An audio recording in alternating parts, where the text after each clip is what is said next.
পাকঘৰটো ভগাচিগা বুলি কিন্তু নাহাঁহিব দেই। যদিও ভগাচিগা, আমি এনেকৈ সুখী হৈ আছোঁ। আজি বজাৰৰ পৰা 1 কেজি মাংস কিনি আনিছোঁ।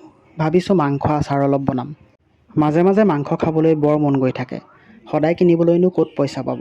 সেয়ে আচাৰ বনাই পেলাই বৈয়ামত থৈ ল'ম বুলি ভাবিছোঁ। যাতে যেতিয়াই মন যায় তেতিয়াই বৈয়ামৰ পৰা উলিয়াই ভাতৰ লগত অলপ খাব পাৰোঁ।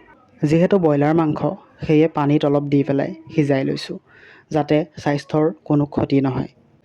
সিজাওঁতে চাওকচোন কিমান লেতেৰা লেতেৰা ওলাইছে এইবোৰ। আপোনালোকৰ যদি লোকেল কিনি খাবলৈ ক্ষমতা আছে বা পইচা আছে, লোকেলকে কিনি খাব। এই ব্ৰইলাৰ মাংসটো নোখোৱাই ভাল। সিজাই হোৱাৰ পাছত বাচন এটাত মাংসখিনি কাঢ়ি লৈছোঁ। যিহেতু আচাৰ বনাম, সেয়ে মাংসৰ টুকুৰাটো হাতেৰে সৰু সৰু কৰি লৈছোঁ।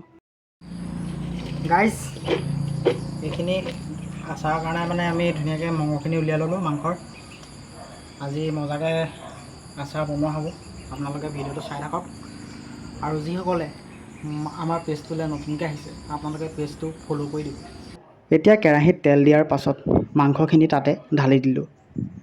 অলপ সময় ভাজি লোৱাৰ পাছত আকৌ বাচন এটাত সেই ভজা মাংসখিনি কাঢ়ি লৈছোঁ।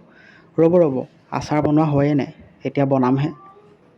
এতিয়া কেৰাহীত আকৌ তেল দি পেলাই আদা নহৰু পেষ্ট এটা দি লৈ তাতে ভজা মাংসখিনি আকৌ দি দিছোঁ। এতিয়া ঢালি দিছোঁ শুকান জলকীয়া আৰু জিৰাৰ গুড়ি। আচাৰত দিবৰ কাৰণে এইখিনি পেকেট মছলা আনি থৈছোঁ। এইখিনি গোটেইখিনি এটা এটাকৈ ইয়াত দি দিছোঁ আচাৰত। মছলাখিনি দিয়াৰ পাছত অলপ লৰাই দিলোঁ আৰু এতিয়া অলপ নিমখ দি দিছোঁ। প্ৰায় আচাৰখিনি বনোৱা সম্পূৰ্ণ হৈ গৈছে। এতিয়া ধুনীয়াকৈ বৈয়ামত ভৰাই থৈ দিম আৰু যেতিয়াই মন যায় তেতিয়াই খাম। মোৰ মাংসৰ আচাৰ একেবাৰে বনাই হৈ গ'ল। খাওঁ খাওঁ লাগিছেনে বাৰু? কমেণ্ট কৰি পেলাই জনাব দেই।